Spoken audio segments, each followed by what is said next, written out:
Hi there. Welcome to the first episode of Heat from the Hot Box. I get cards graded from time to time, and we're gonna do the unboxing in here. So this is my sauna. I got my cards. I am Clay Holio. Let's do it. All right. Oh, very important. Sauna safety is very important. You need one of these guys to make sure you don't stay in here too long. Take it from me. Overheating in a sauna, not much fun. It's a good way to ruin your day. You probably won't overdo it to the degree of the sauna competitions, but just have a nice sweat. Don't be miserable. Okay. What we have here is just a standard priority mail small box. That's normal, right?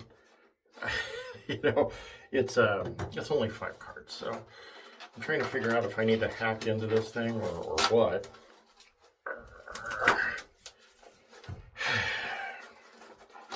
I'll just tear it up like a savage. It's bubble wrapped.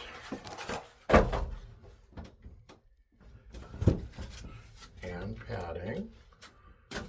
It's packed really securely. There's nothing rattling around in it at all or anything like that, so. Oh, okay. Oh, that's kind of neat. See, it's a tuxedo. SGC Grading Services. Looks cool. Looks cool.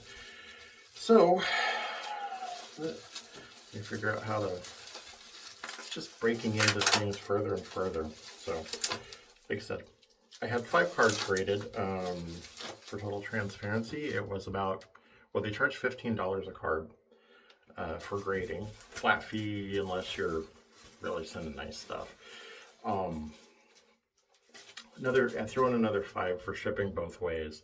So you're looking at it. I know I'm trying not to make too much of a mess of my slide here. So you're looking at $20 a card.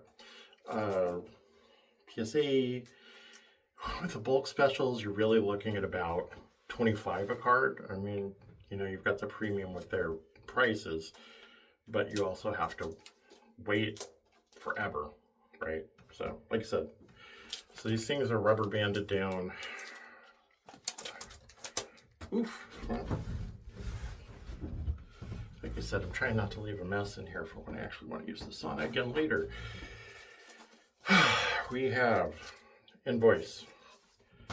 And the 5 slabs. What we have here, I got. I'm just going to arrange them in ascending order of grades, if you don't mind. Right. So these were not total sharp. They weren't gem candidates. I wasn't aiming for 10s, especially with a couple of these lower ones. I just wanted them in a slab for my collection because I did, frankly. Some of us like that. So what we have first is a 19. Jeez. It's funny because I don't do much reading in the sauna. Now I'm trying to read labels. We have a 1966 Jim Catfish Hunter card. Came back at a whopping 2. That's a 2.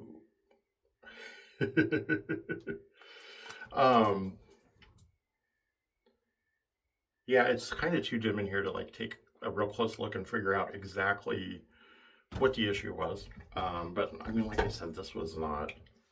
These are not for flipping. These are just personal collection ones, and I wanted to see how the process went before I sent in larger orders. That's what this is. So, okay, this one is definitely just for me. It is a 1958 Warren Spahn All-Star card. Came in at the 2.5. 2.5. As you can tell by my hat, I'm a big Braves fan, and this was my oldest Warren Spahn card, so I wanted that one. This is definitely for Clay and not for the card shows. Okay. Number 3, we have, oh boy, 72-73 Topps, Don Nelson. You may know him as an NBA coach and a darn good one. But he played basketball before that too, a long, long time ago.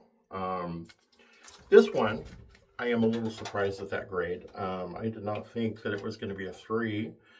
I mean, it's not getting knocked down by the centering. I mean, it's not perfect, but it's a vintage card, right? It's 50 years old. Centering was not a concern. So, but I like that one. I like the design of those cards. They're simple. It's classic. I dig it. So I got Don Nelson. All right. And finally, out of these terrible, terrible low numbers, I have a 1972 Topps Tom Seaver.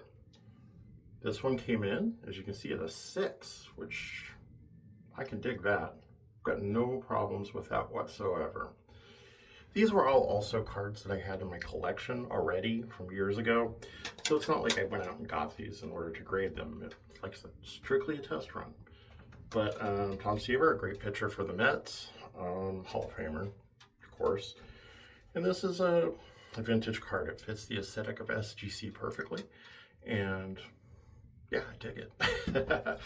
And now we're going to get down to the absolute final card of this batch, the my mammoth 5-card order. We have a 1988-89 Fleer Larry Bird All-Star card, which came back at a 7. Yeah. And that's about where I thought that one was going to be. I had hoped for an 8. You know, the corners are sharp, but looking at it like with the centering on it, I'm like, now I get it. Still a nice card, still sharp, not a wrecked grade. I'm not upset about it. You will find this one at the table at the next card show I do, along with the Tom Seaver as well. So my verdict is, I like it. I think they look good. The service was good. Their website's not flashy, but who cares? Do they make a good product? Yes, I believe they do. They're considered trustworthy as a grader. I'm okay with the price. The service level is excellent. So yeah, I'm good. Like, I'm looking forward to getting my next batch, which is going to be 15 cards. So with that one, there's some heat in that one. I definitely was aiming for gems from from this next order.